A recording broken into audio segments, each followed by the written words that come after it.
The fittest women I know do these 5 things. Are you one of them? So if you're struggling to lose weight or achieve a specific fitness goal, stick around because one or more of these 5 things could be what's holding you back. Welcome to Boom 50 Fitness. My name's Regan and this is your channel for all things health and fitness in your 50s and beyond. Now, when I say the fittest women that I know, I specifically mean women in their 40s, 50s, 60s, and beyond. Now, the number one thing that all these women do is they are extremely consistent. This doesn't mean they're doing the same workout day in and day out, but they are consistent with making sure they get their workouts in. For all these women I know, working out is just not an option. These women make no excuses and they just get the job done. Now, I know a lot of you out there are super busy. I'm super busy as well, but you have to find the dedicated time for your fitness. So if you're working with just a minimal amount of time, you need to be really choosy about what you do and how you do it. Most of you out there watching are probably busy, whether you're moms and you're running around with kids, or maybe you're retired and you're not so busy anymore and you have all the time to work out. But either way, you need to find that time. I have been in this fitness industry for so long now and I have seen it all. I've worked in tons of gyms. I've worked with clients in their homes. I owned my spin studio. So I saw this all the time where there would be a client or a customer at the studio and they'd be on it.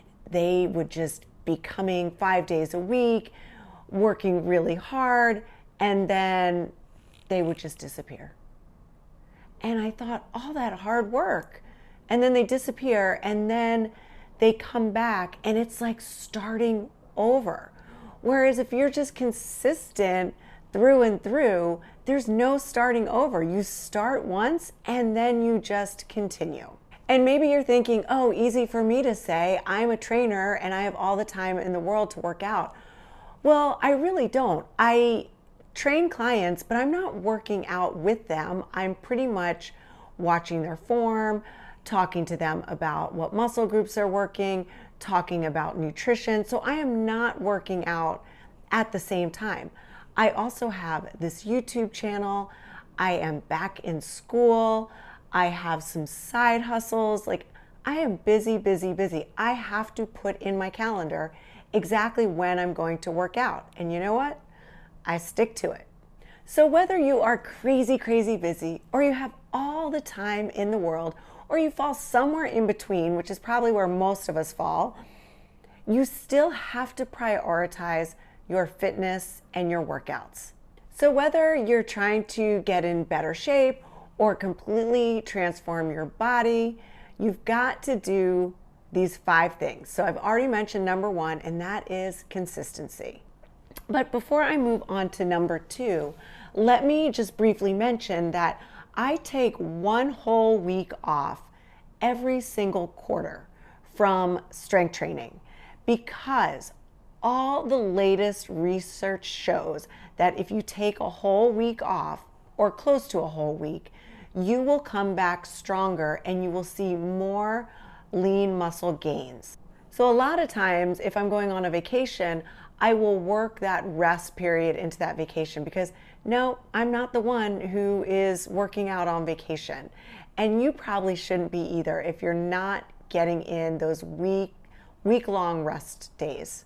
Now, I do move a lot on those vacations for sure. I mean, I rarely take a beach vacation, but even if I do, I will get up and I will go for walks on the beach. It's hard for me to just sit on a lounge chair for long periods of time, as lovely as that might sound.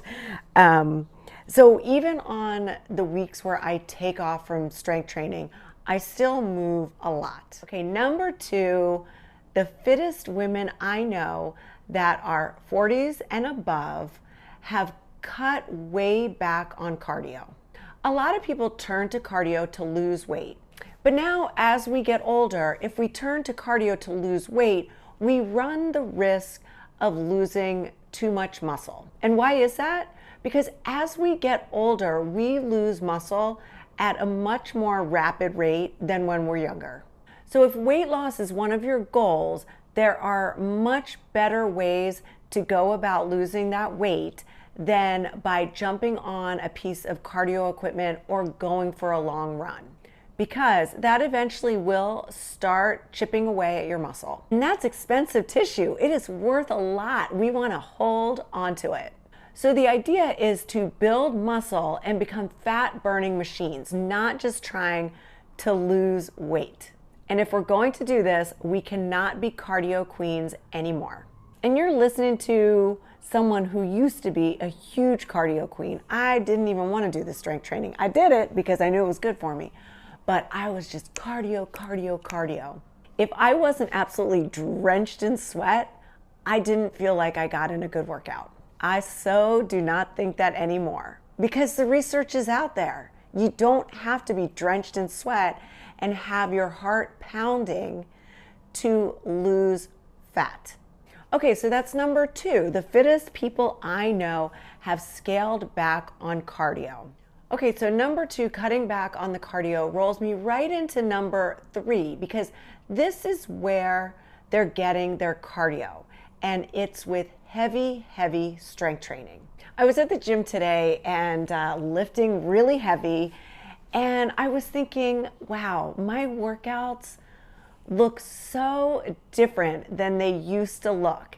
And I am fitter now and stronger now than I have ever been in my whole life. And I am 56 years old. And here's why. I incorporated the heavy strength training. Yes, it was a little difficult to get out of that normal like 12 to 15 rep range and go down to 5 to 8 reps on certain exercises, but I'll tell you what, it works. And I'm not saying I never go up to 12 or 15 reps, because a lot of times I'll start with a really heavy weight, do 5 to 8 reps, then I move to a lighter weight, do maybe 10 reps, then to another lighter weight and do something like 12 to 15 reps. But old school, oh, there's my tea. I'm going to grab that in a second. Old school, I would have just done the one weight where I could get around 12 to 15 reps. Now, here's why I'm fitter now than I've ever been before, because when you lift really heavy weights, your heart rate is going to go up a lot. In fact, in between my sets, I have to take a significant amount of time to rest in between, at least a minute. And you know, I used to teach a lot of strength training classes, group fitness, HIIT style workouts, and when I was younger, they were great. They got the job done. But the problem with those types of classes as you get older, I'm not telling you to give up your HIIT style workout, but maybe you only do it once or twice a week. But the problem with those classes is they move really quick. You try to squeeze in as much as you can, and a lot of times you can be lifting heavier during those classes than you actually are. So yeah, those classes are not the best way to get really strong and build and maintain the lean muscle that you've got. And listen, I love those types of classes. They're really fun, and I love a big group setting. However, at this stage in my life, if I want to maintain the fitness that I have now and get stronger, I would probably only incorporate that type of workout maybe once a month, once a quarter. I haven't done a workout like that in a long time. But one thing I have noticed is when I gave up the spin classes and those types of workouts, that's when I really started to see my body composition change for the better. Okay, number 4, the strongest women I know track their progress. If you've been on this channel before, you've probably heard me talk about the term progressive overload. Progressive overload is a training method that gradually increases the difficulty of a workout to build strength and endurance. So basically, it's just increasing the intensity or difficulty of your workouts over time.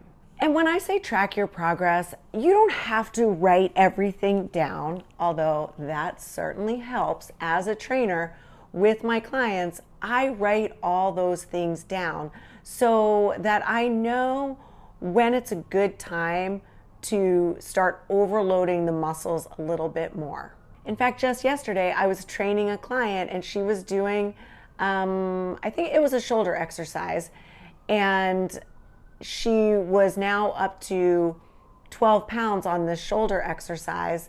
And I said to her, I said, do you know, last year you were using an 8 at this time.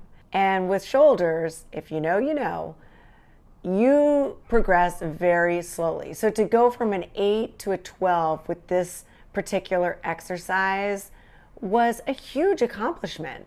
So that definitely is one of the perks of having a trainer, because I do keep track of all of that for my clients, but you don't need a trainer to track your own progress. So what you can do is write down your weights and the amount of reps, and you don't have to do it every single time, but you have to be aware of, you know, if you started at 5 reps and it was really, really difficult, and, you know, 6, 8, maybe 12 weeks later, you can get to 8 reps with that same weight, then it's probably time to do some progressive overload where you just add a heavier weight and go back to 5 repetitions.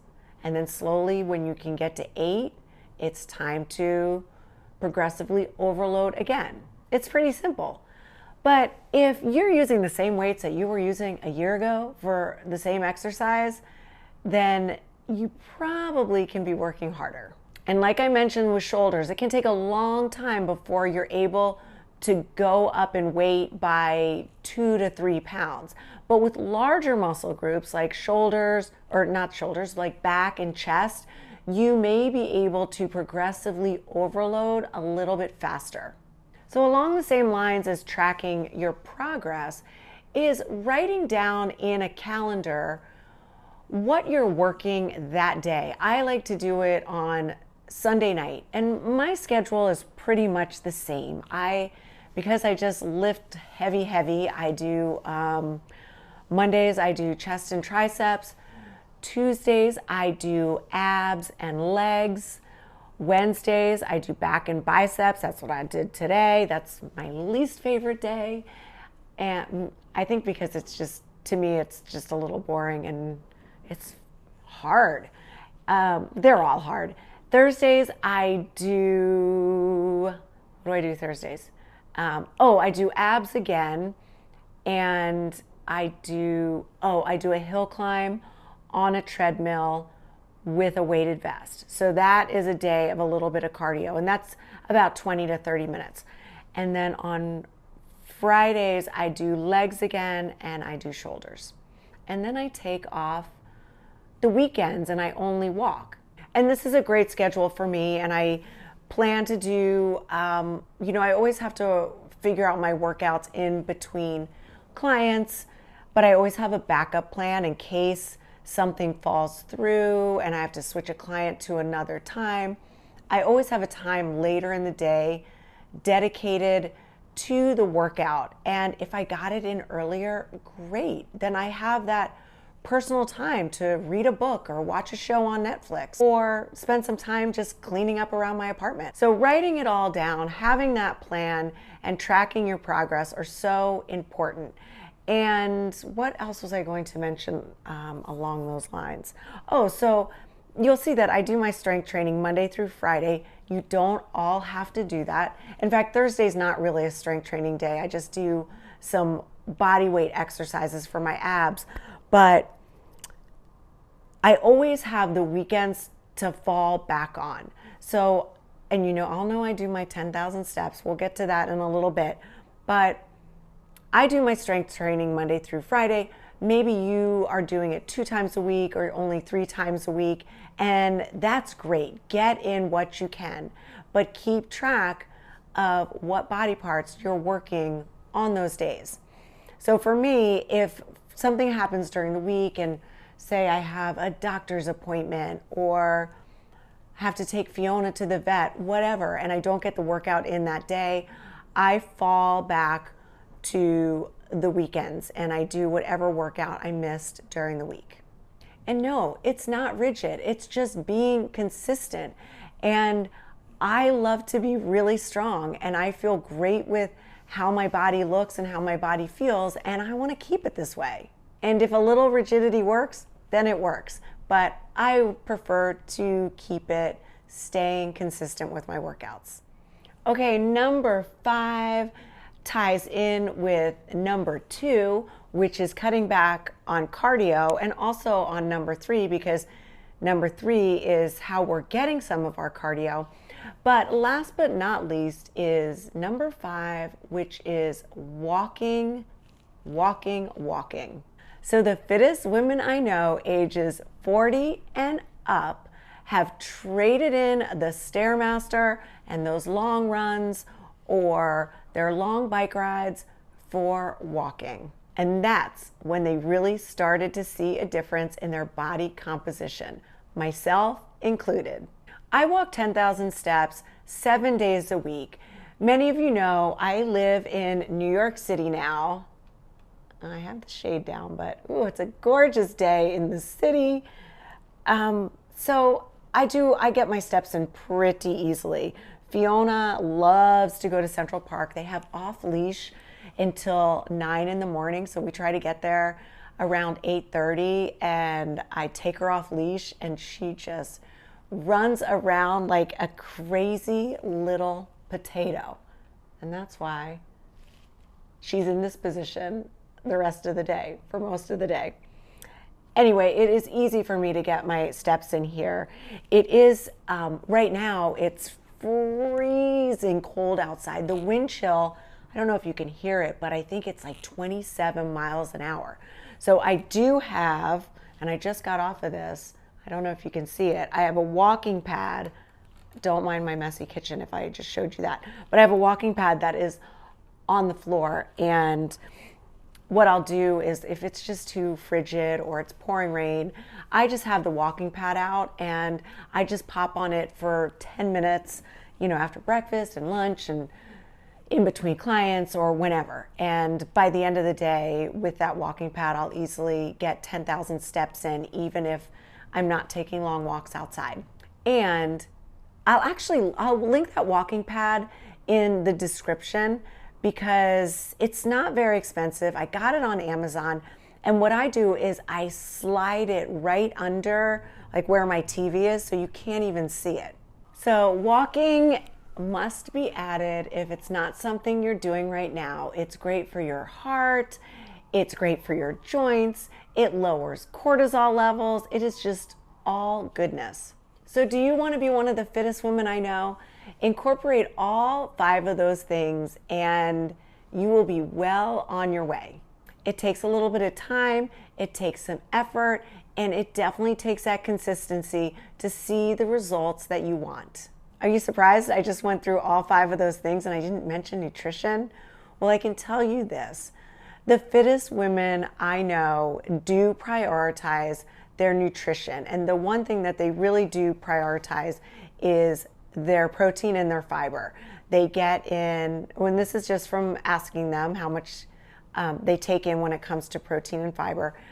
When it comes to protein, they try to get 30 grams at each meal, which I think is a great ballpark. And they also try to get at least 25 grams of fiber in every single day. And I shouldn't even say try. They are the fittest women I know because they don't just try to do it, they do it. They prioritize all these things surrounding their health and fitness. All right, well, that's all I've got for you today. I hope you enjoyed today's video. If you did, don't forget to give it a thumbs up, smash that subscribe button if you're not subscribed already, and ring that notification bell so you're the first to know when my next video drops. My name's Regan. This is Boom 50 Fitness, your new BFF. I will see you next Wednesday. Bye.